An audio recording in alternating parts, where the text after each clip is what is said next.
Principles of management की second video में आपका बहुत बहुत स्वागत है। इसके पहले वाली वीडियो में हमने कवर किया था क्या होता है प्रिंसिपल्स ऑफ मैनेजमेंट और इसके क्या दो कंट्रीब्यूटर्स हैं, Henri Fayol and F W. Taylor. तो इस वीडियो में हम डिस्कस करेंगे हेनरी फ्यूल के 14 प्रिंसिपल्स के बारे में। अगर आपने वो पहली वाली वीडियो नहीं देखी है तो लिंक डिस्क्रिप्शन में होगा, आप जाके प्लीज़ देख लेना एक बार वो वीडियो, आपके बेसिक्स क्लियर हो जाएंगे। या अगर आप बस हेनरी फ्यूल के 14 प्रिंसिपल्स कवर करने आए हो इस वीडियो में तो आप इस वीडियो के साथ कंटिन्यू कर सकते हो, ठीक है। तो नमस्कार दोस्तों, मेरा नाम है सोनू सिंह और आप देख रहे हैं सोनू सिंह पीपीटी वाले। आज की इस वीडियो में हम डिस्कस करने वाले हैं 14 principles of management given by Henry fuel, ठीक है। एक शॉर्टकट ट्रिक बताऊंगा इस वीडियो में जिसके ज़रिए आपको थोड़ा सा इजी हो जाएगा याद करने में, लेकिन याद आपको ही करना है, ठीक है। पहले मैं एक्सपेक्टेशन क्लियर कर देता हूँ। ये टॉपिक है ना एग्जाम में आता ही आता है, 80-90% चांसेस होते हैं ये टॉपिक आने के, तो प्लीज़ एक बार इसके रट्टे लगा लेना अच्छे से। तो स्टार्ट करते हैं। सबसे पहले दिमाग में आता है भाई हेनरी फ्यूल कौन थे। ये फोटो है हेनरी फ्यूल की। तो हेनरी फ्यूल कौन थे? तो हेनरी फ्यूल एक फ्रेंच माइनिंग इंजीनियर थे एंड एक मैनेजमेंट थ्योरिस्ट थे। अब फ्रेंच माइनिंग इंजीनियर पहले समझते हैं किसे बोलते हैं। फ्रेंच का मतलब ये फ्रांस से होंगे, ठीक है, फ्रेंच बोलते होंगे, तो ये फ्रेंच थे। माइनिंग इंजीनियर, माइनिंग का मतलब होता है गड्ढा खोद के आप कुछ पृथ्वी में से कुछ मिनरल्स निकाल रहे हो, गोल्ड निकाल रहे हो, कोयला निकाल रहे हो, या कुछ ना कुछ ऐसे धातु या पदार्थ निकाल रहे हो खोद के, ठीक है। तो उसके एक इंजीनियर थे कि ये डिसाइड करते थे कि कैसे निकलेगा, कहाँ पे गड्ढा करना है, कौन सी मशीन से गड्ढा करना है, कितने वर्कर्स होंगे, एक्सेट्रा। हेनरी फ्यूल को फादर ऑफ एडमिनिस्ट्रेटिव मैनेजमेंट भी बोला जाता था।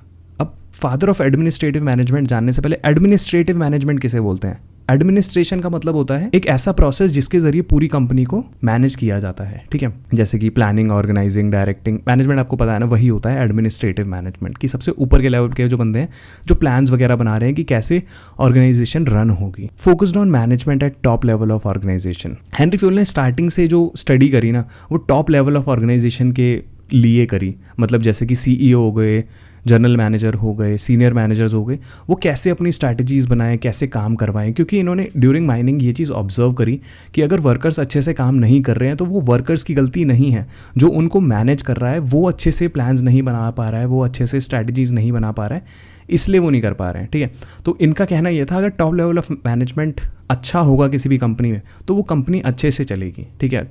वर्कर्स भी उनके ऑर्डर्स ही फॉलो करते हैं ऑब्वियसली, तो वर्कर्स के ऊपर ज़्यादा जोर ना देके इन्होंने टॉप लेवल ऑफ ऑर्गेनाइजेशन पे जोर दिया। हेनरी फ्यूल ने एक बुक भी पब्लिश करी थी जिसका नाम था जर्नल एंड इंडस्ट्रियल मैनेजमेंट, 1916 में पब्लिश करी थी, अभी तक यूज़ होती है और इनके 14 प्रिंसिपल्स अभी तक यूज़ होते हैं कंपनीज़ में, ठीक है। Developed the 14 principles of management. तो इस बुक में इन्होंने सबसे पहली बार जिक्र किया था 14 प्रिंसिपल्स का, मैनेजमेंट में जो 14 प्रिंसिपल्स होते हैं उसका, जो कि हम आने वाली वीडियो में डिस्कस करेंगे, ठीक है। हेनरी फ्यूल आप समझ गए, फ्रेंच माइनिंग इंजीनियर थे, मैनेजमेंट थ्योरिस्ट थे, फादर ऑफ एडमिनिस्ट्रेटिव मैनेजमेंट थे, इतना ही याद रखना है बस आपको। अब ये हैं 14 principles of management given by Henry fuel. Division of work, authority and responsibility, discipline, unity of command, unity of direction, subordination of individual interest to general interest, remuneration, centralization and decentralization, scalar chain, order, equity, stability of personnel, initiative, esprit de corps, ठीक है। इसका shortcut trick है decode Russia and US. बहुत मैंने इसकी research करी इसके ऊपर, शॉर्टकट ट्रिक्स के ऊपर। काफ़ी लोगों ने वीडियो में CBI कोड्स बहुत सारी चीज़ें बता रखी हैं, ये वाली मेरे को बेस्ट लगी सबसे। इसमें मैंने खुद अपने भी चेंजेस किए हैं। और डिकोड रशिया यूएस, इसका मतलब ये है कि आपको जो ये 14 प्रिंसिपल्स हैं ना इनको ऑर्डर वाइज याद करने की ज़रूरत नहीं है। या आपकी मेमोरी बहुत ही शार्प है, अगर आप ऑर्डर वाइज याद कर सकते हो तो भाई लगा लो रट्टे, बस नाम आपको याद रखने हैं, ठीक है। या आप अपनी भी शॉर्टकट ट्रिक्स बना सकते हो। तो डिकोड रशिया यूएस कैसे बनाई? डिकोड सबसे पहले क्या है? डिकोड के अंदर 6 प्रिंसिपल्स हैं। डिवीजन ऑफ वर्क, सबसे पहला याद रखना डिवीजन ऑफ वर्क, ठीक है। उसके बाद इक्विटी, सेंट्रलाइजेशन एंड आगे अपने आप लगा लेना decentralisation, order, discipline and esprit de corps, ठीक है। इसमें 2 बार ई आ रहा है, equity and esprit de corps. फिर उसके बाद रशिया आता है। रशिया में फर्दर 6 प्रिंसिपल्स हैं। Remuneration, unity of command, stability of personnel, scalar chain, initiative, authority and responsibility. अभी है ना क्या करो, आपके लिए एक टास्क है, अगर आप नोट्स नहीं बना रहे हो साथ के साथ एक नोटबुक और पेन ले लो।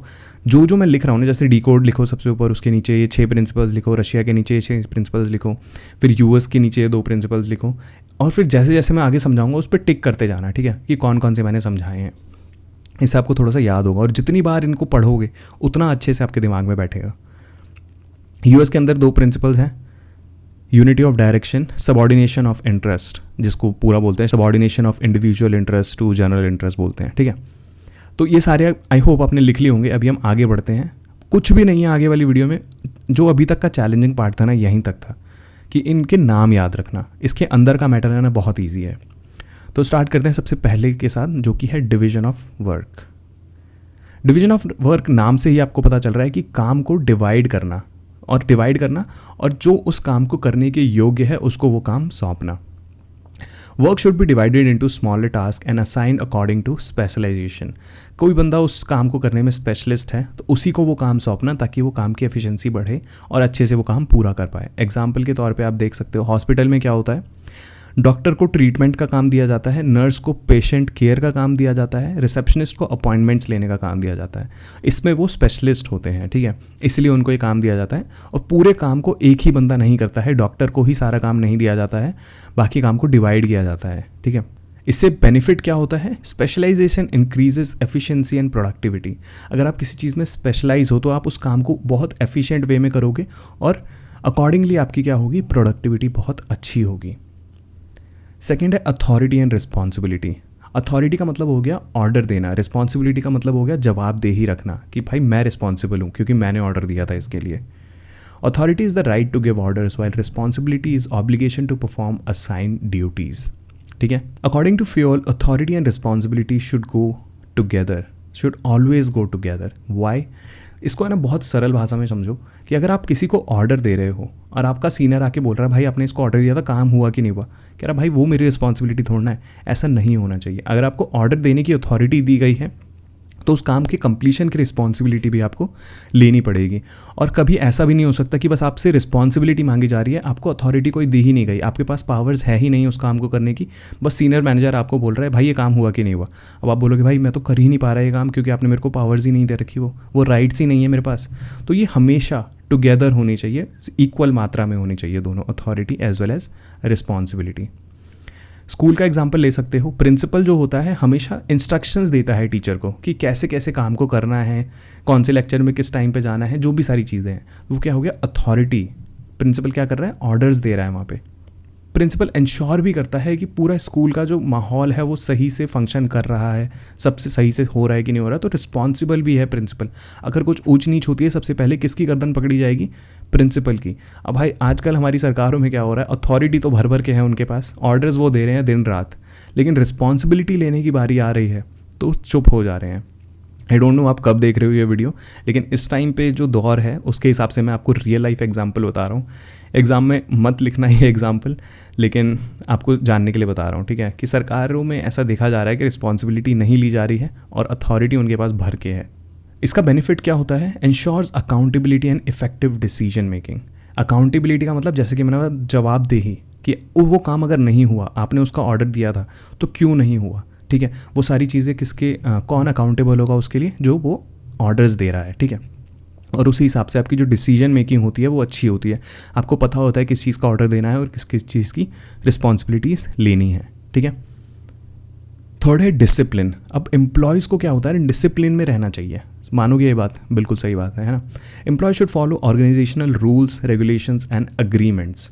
ये हेनरी फ्यूल ने बोला कि भाई एम्प्लॉयज़ जो है ना अपनी मनमर्जी से काम नहीं करेंगे कि उनको काम करना है तो करना है, नहीं करना है तो नहीं करना है।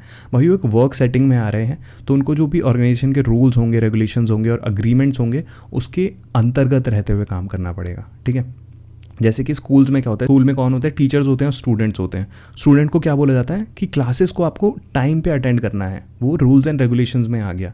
टीचर्स को बोला जाता है स्कूल की जो पॉलिसीज़ हैं उसके अंतर्गत आपको काम करना है या पढ़ाना है या एग्ज़ाम चेक करना है, जो भी चीज़ें करनी है, ठीक है। स्कूल की कुछ पॉलिसीज़ होंगी। ऐसी कंपनीज़ में होता है कि एम्प्लॉयज़ को कुछ रूल्स एंड रेगुलेशंस होते हैं, पॉलिसीज़ होती हैं, उसके अंडर ही काम करना पड़ता है। इसका बेनिफिट क्या होता है डिसिप्लिन का, डिसिप्लिन से एक ऑर्डर क्रिएट हो जाता है, पता रहता है कि किसको क्या काम करना है। एफिशिएंसी होती है कि अगर ये क्लियर रहेगा कि किसको क्या काम करना है, किस पॉलिसी के अंतर्गत काम करना है, तो एफिशिएंट रहेगा वो बंदा, ज़्यादा कन्फ्यूजन नहीं होगी वहाँ पे। एक पॉजिटिव वर्क एनवायरनमेंट बनेगा, पता चलेगा कि कौन सही काम कर रहा है, कौन सही काम नहीं कर रहा है। फोर्थ होता है unity of command. Unity of command का मतलब क्या है, कमांड जो होनी चाहिए ना, कमांड का मतलब ऑर्डर्स जो आने चाहिए वो यूनिटी होनी चाहिए, एक बंदे से ऑर्डर आने चाहिए, ठीक है। An employee should receive orders only from one supervisor या वन बॉस, ठीक है। अगर आप किसी कंपनी में काम कर रहे हो, आपका एक ही मैनेजर या एक ही सुपरवाइज़र होना चाहिए। अगर मल्टीपल सुपरवाइज़र आपको ऑर्डर देते रहेंगे कि हाँ भाई ये कर देना, ये कर देना, ये कर देना, आप सबके प्रति अगर जवाबदेही रखोगे, सबके प्रति रिस्पॉन्सिबल रहोगे, तो बहुत ज़्यादा कन्फ्यूजन हो जाएगी और बहुत ज़्यादा टॉक्सिक हो जाएगा वहाँ पे वर्क एनवायरनमेंट, ठीक है। तो एक ही बॉस होना चाहिए एक एम्प्लॉय का, 1 एम्प्लॉय इक्वल्स टू 1 बॉस। जैसे कि ऑफिस का मैंने एग्जांपल दिया, employee receives instruction only from 1 manager. इससे बेनिफिट क्या होगा? Avoids confusion and conflict and instructions, ठीक है, कि कन्फ्यूजन नहीं होगी कि भाई किसके प्रति हूँ मैं, कौन है मेरा मैनेजर, किसको मैं रिपोर्ट कर रहा हूँ, ये कन्फ्यूजन नहीं होगी कि किसका काम करूँ, किसका काम ना करूँ, किसका काम इंपॉर्टेंट है, किसका काम इंपॉर्टेंट नहीं है। फिर आता है unity of direction. Unity of command का मतलब कि आपका एम्प्लॉयर कौन रहेगा, आपका जो मैनेजर है वो कौन रहेगा, किसके आपको इंस्ट्रक्शंस फॉलो करने हैं। यूनिटी ऑफ डायरेक्शन का मतलब अगर मल्टीपल टास्क हैं सेम नेचर के, तो उसका एक ही हेड होना चाहिए, या सीनियर मैनेजर एक ही होना चाहिए, या उसका डायरेक्टर एक ही होना चाहिए। बहुत सारे आप डायरेक्टर बना दोगे सेम टास्क के, तो बहुत ज़्यादा कन्फ्यूजन हो जाएगी। Activities having same objectives should be directed by 1 manager 1 plan, ठीक है। आपने देखा होगा कि आप किसी भी कंपनी में काम कर रहे हो, जैसे कि CS डिपार्टमेंट है, CS डिपार्टमेंट का एक हेड होगा, उसके अंडर ही सारा काम चल रहा होगा, ठीक है। ये नहीं कि उस हेड के अंदर आप टेक्निकल चीज़ें भी ले आओगे, उसके अंदर मार्केटिंग भी ले आओगे, प्रमोशन भी ले आओगे, नहीं, वो बस CS की देखभाल करेगा, CS के लिए रिस्पॉन्सिबल होगा। CS का मतलब कस्टमर सर्विस हो गया। एग्जाम्पल मार्केटिंग डिपार्टमेंट हो गया। मार्केटिंग डिपार्टमेंट में एक अगर एक्टिविटी है मार्केटिंग की, एक ही प्लान बनेगा, उसको एक ही बंदा हेड करेगा, उसके अंडर बहुत सारे सुपरवाइजर्स या मैनेजर्स हो सकते हैं। सोशल मीडिया टीम होती है, वैसे ही मार्केटिंग डिपार्टमेंट में क्या होती है, सोशल मीडिया टीम होती है, CS एनालिटिक्स टीम होती है, सेल्स प्रमोशन टीम होती है, ठीक है। तो ये बहुत सारी कुछ एक्टिविटीज़ हैं जिसका सेम ही ऑब्जेक्टिव है, क्या है, मार्केटिंग करना, तो उसका एक ही बंदा हेड हो सकता है। इसका बेनिफिट क्या होगा? Ensures coordination and unity of action.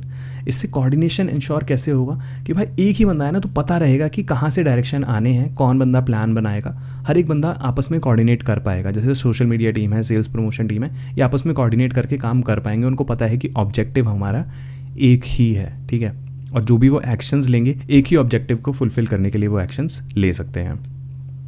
अब अक्सर एग्जाम्स में देखा जाता है इन दोनों के बीच में कंपैरिजन पूछ लेते हैं कि यूनिटी ऑफ कमांड और यूनिटी ऑफ डायरेक्शन में क्या सिमिलैरिटीज़ हैं, क्या डिफरेंसेस हैं। तो ये कुछ डिफरेंसेस हैं। यूनिटी ऑफ कमांड, जैसे कि मैंने बताया कि एक एम्प्लॉय का एक ही मैनेजर होना चाहिए, 1 employee should receive orders from only 1 boss. Unity of direction में क्या है, activities with the same objective should follow 1 plan and 1 manager, ठीक है। यहाँ पे एक्टिविटीज़ के बारे में बात की जा रही है, वहाँ पे एम्प्लॉय और मैनेजर के बारे में बात की जा रही है। सेकंड है एम्प्लॉय सुपीरियर रिलेशनशिप होता है यूनिटी ऑफ कमांड, और एक्टिविटीज़ और ऑब्जेक्टिव्स किस में आते हैं, यूनिटी ऑफ डायरेक्शन में। यूनिटी ऑफ कमांड में क्या होता है, अवॉइड कन्फ्यूजन इन इंस्ट्रक्शन, जैसे कि हमने पीछे पढ़ा था कि एक ही बंदे से इंस्ट्रक्शन आ रहा है तो वहाँ पे कन्फ्यूजन नहीं होती है। यूनिटी ऑफ डायरेक्शन में क्या है, इंश्योर्स यूनिटी ऑफ एक्शन, कि एक ही डायरेक्शन में आप काम कर रहे हो। यहाँ पे लेफ्ट वाली साइड में क्या है, इंस्ट्रक्शन एक जगह से आ रहे हैं, एक जगह से ऑर्डर्स आ रहे हैं। राइट में क्या है कि आपके जो एफर्ट्स हैं ना वो एक ही जगह पे जा रहे हैं, एक ही मैनेजर के, एक ही हेड के अंडर जा रहे हैं, ठीक है। तो कन्फ्यूज मत होना, यहाँ पे डिपार्टमेंट समझो। राइट साइड में है ना, यूनिटी ऑफ डायरेक्शन का मतलब डिपार्टमेंट हो गया, कि एक ही डिपार्टमेंट के अंडर आप काम कर रहे हो, उसका ये ऑब्जेक्टिव है, ये आपको एक्शन लेने हैं। लेफ्ट साइड में क्या हो गया, एक ही आपका मैनेजर है, एक मैनेजर को आपको रिपोर्ट करना है, ठीक है। बहुत अलग चीज़ें हैं दोनों। लास्ट होता है an employee reports only to 1 manager, जो कि हम अभी तक पढ़ते हुए आ रहे हैं। राइट साइड में क्या है, all activities follow 1 plan under 1 manager और 1 हेड, ठीक है। एक आपका जो डिपार्टमेंट हेड होगा उसके अंदर ही सारी एक्टिविटीज़ परफॉर्म की जाएंगी, और at the end of the day अगर उस पूरे डिपार्टमेंट का किसी को चिट्ठा देना होगा तो वो एक मैनेजर या एक हेड ही देगा, ठीक है। उसको यूनिटी ऑफ डायरेक्शन बोलते हैं। 6th होता है subordination of individual interest to general interest, मतलब कि कभी भी किसी कंपनी में इंडिविजुअल जो होते हैं, एम्प्लॉयज़ होते हैं, उनको कंपनी से ऊपर नहीं रखा जाएगा, कंपनी को पहले रखा जाएगा, जो कंपनी के इंटरेस्ट हैं उसको पहले रखा जाएगा। The interest of the organisation should be given priority over the personal interest of an individual employee. Organisation first, individual second, ठीक है। जो भी ऑर्गेनाइजेशन की इंटरेस्ट होगा उसको प्रायोरिटी दी जाएगी, ऑर्गेनाइजेशन के हित में डिसीजंस लिए जाएंगे। ऑर्गेनाइजेशन का हित ऑलरेडी है उसमें, तब कहीं आप जाके एम्प्लॉयज़ का हित उसमें देख सकते हो। फॉर एग्जांपल, अगर कोई आप टीम प्रोजेक्ट में हो किसी कंपनी में, और कि आपको कोई छुट्टी चाहिए, आप बोल रहे हो मेरे चाचा के मामा के लड़के की शादी है, ठीक है, उसके लिए आपको छुट्टी चाहिए, बहुत क्रिटिकल प्रोजेक्ट का फेस चल रहा है, तो आपकी छुट्टी डिनाई की जा सकती है। आप उसके खिलाफ नहीं खड़े होगे, क्योंकि आप किसी कंपनी में काम कर रहे हो, तो आपको कंपनी के बारे में पहले सोचना है, क्योंकि completing the project on time is more important for the organisation. चाचा के मामा की लड़की की शादी में नहीं भी जाओगे तो वो शादी होगी, ठीक है, लेकिन अगर आप उस प्रोजेक्ट से हट गए तो उस प्रोजेक्ट की डेडलाइन ख़राब हो सकती है, ठीक है। तो इसलिए आप किसी कंपनी में काम कर रहे हो तो आप कंपनी को प्रायोरिटी दोगे। इसका बेनिफिट क्या होता है, promotes organisational goals and team work, कि ऑर्गेनाइजेशन के जो भी गोल्स होंगे उसको प्रमोशन मिलेगा, उसको आप प्रायोरिटी दोगे तो वो कंप्लीट होंगे जल्दी टाइम पे, और टीम वर्क होगा यहाँ पे कि आप अगर छुट्टी नहीं ले रहे हो, आप अपना डेडिकेशन दिखा रहे हो, तो आपके जो बाकी टीम मेंबर्स हैं वो भी आपको फॉलो करेंगे और वो बोलेंगे भी नहीं छुट्टी के लिए, ठीक है। 7th होता है रेम्यूनरेशन। रेम्यूनरेशन हम सबको पता है क्या होता है, सैलरीज होती हैं, तो इस प्रिंसिपल के हिसाब से आपको सैलरी टाइम पे मिलनी चाहिए। Employee should receive fair and reasonable compensation for their services.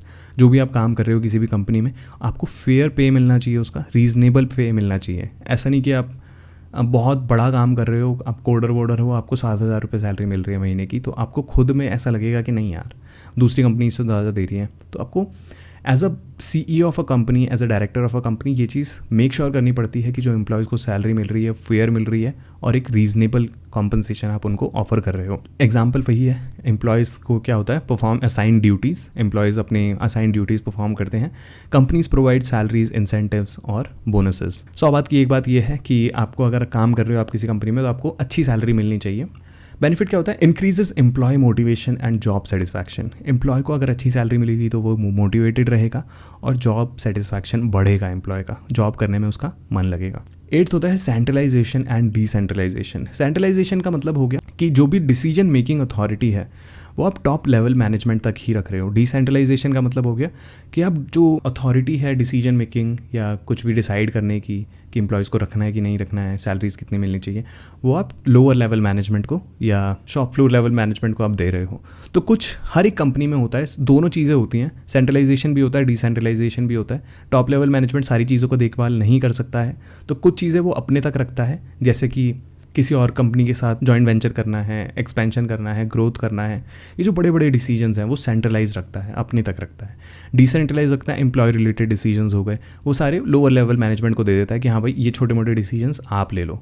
तो ऐसा नहीं होता कि किसी कंपनी में बस सेंट्रलाइजेशन हो या किसी कंपनी में सिर्फ डिसेंट्रलाइजेशन हो, ठीक है। Authority should be distributed appropriately between top management and lower levels of management. Company का एग्जांपल लो, CEO major strategic decision. CEO का क्या काम होगा कि जो बड़े बड़े डिसीजंस लेने हैं, स्ट्रैटेजिक डिसीजंस लेने हैं, वो CEO का मतलब टॉप लेवल ऑफ मैनेजमेंट लेगा। टीम मैनेजर्स क्या करेंगे, डे टू डे डिसीजंस लेंगे कि जैसे कि कल एम्प्लॉयज़ को छुट्टी देनी है कि नहीं देनी है, शिफ्ट चेंज करनी है, ऐसे छोटे मोटे डिसीजंस हो गए, ओवर टाइम अप्रूव करना है कि नहीं करना है ना।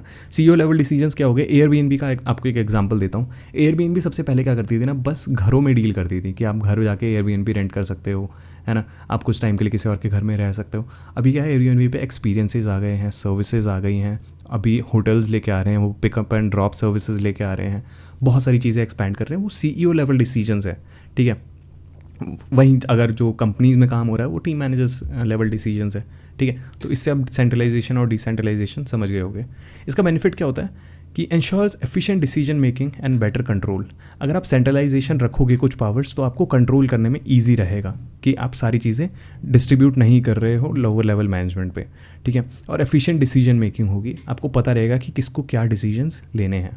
9th होता है स्केलर चेन। स्केलर चेन को आप हायरार्की भी बोल सकते हो। किसी भी कंपनी में क्लियर हायरार्की होनी चाहिए कि कौन किसको रिपोर्ट कर रहा है, कि CEO के अंडर कौन है, आपका जनरल मैनेजर कौन है, आपका सुपरवाइज़र कौन है, उसका मैनेजर कौन है, कि कल को कुछ इश्यूज़ आए तो आप कम्युनिकेशन चेन को फॉलो कर सको। There should be a clear chain of authority and communication from top to bottom in an organisation, ठीक है।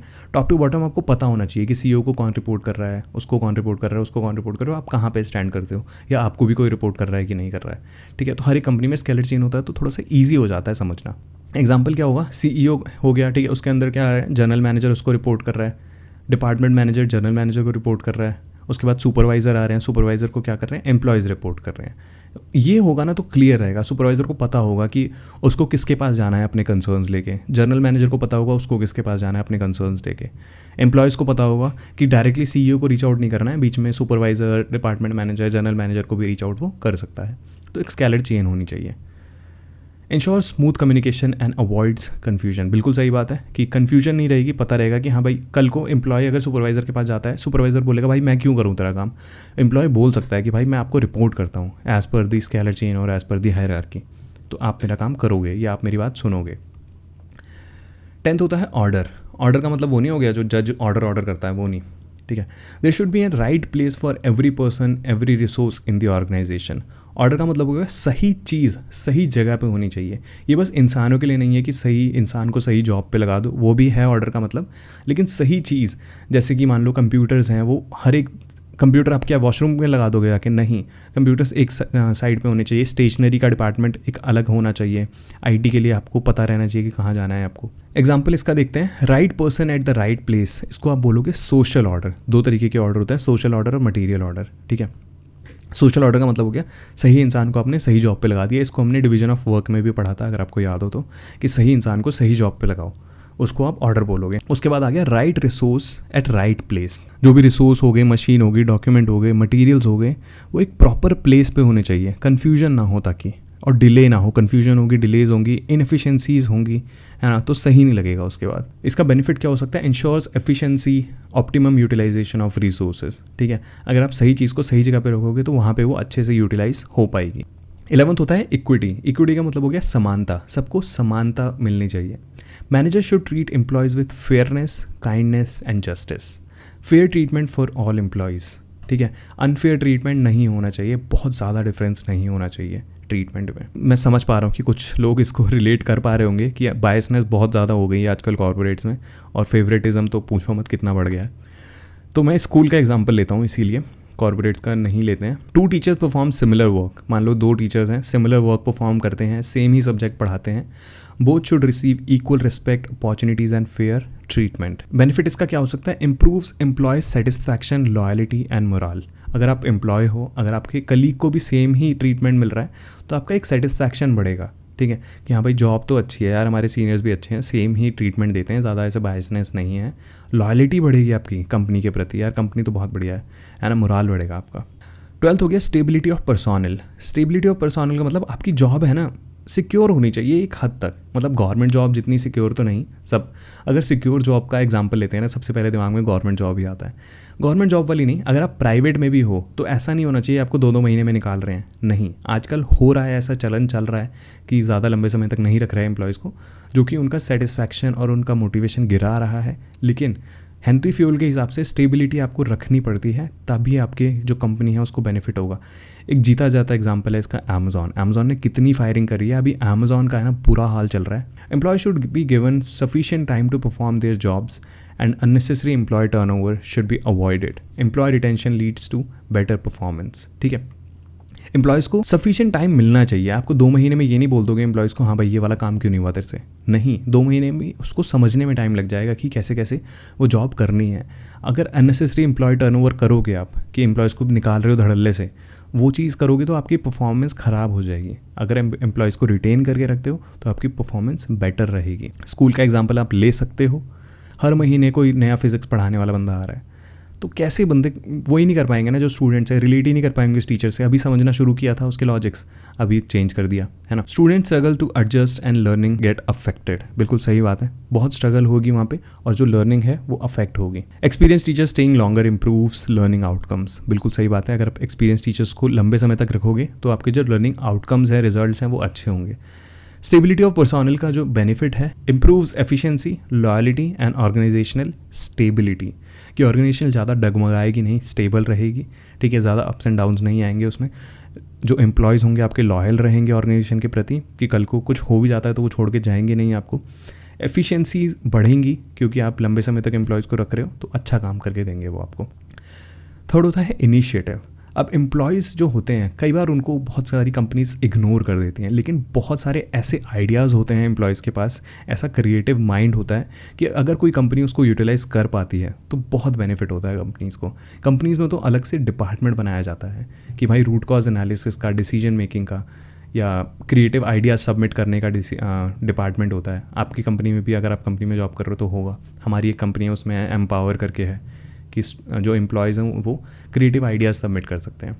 Employee should be encourage to take initiative and contribute new ideas, ठीक है। जो employees हैं, lower level employees हैं, उनको encourage करना चाहिए हर एक कंपनी को, ताकि वो अच्छे अच्छे इनिशिएटिव्स ले सके और नए आइडियाज़ कंट्रीब्यूट कर सके, लेके आए, ठीक है। किसी भी कंपनी में employee suggest a new process that reduces work time, ठीक है। एम्प्लॉयज़ के दिमाग में आए इस काम को करने का बहुत लंबा प्रोसेस हम फॉलो कर रहे हैं, इस प्रोसेस से करेंगे तो क्या होगा कि टाइम कम लगेगा, उससे क्या होगा ओवरऑल कंपनी की एफिशिएंसी कितनी बढ़ जाएगी आप सोच नहीं सकते हो।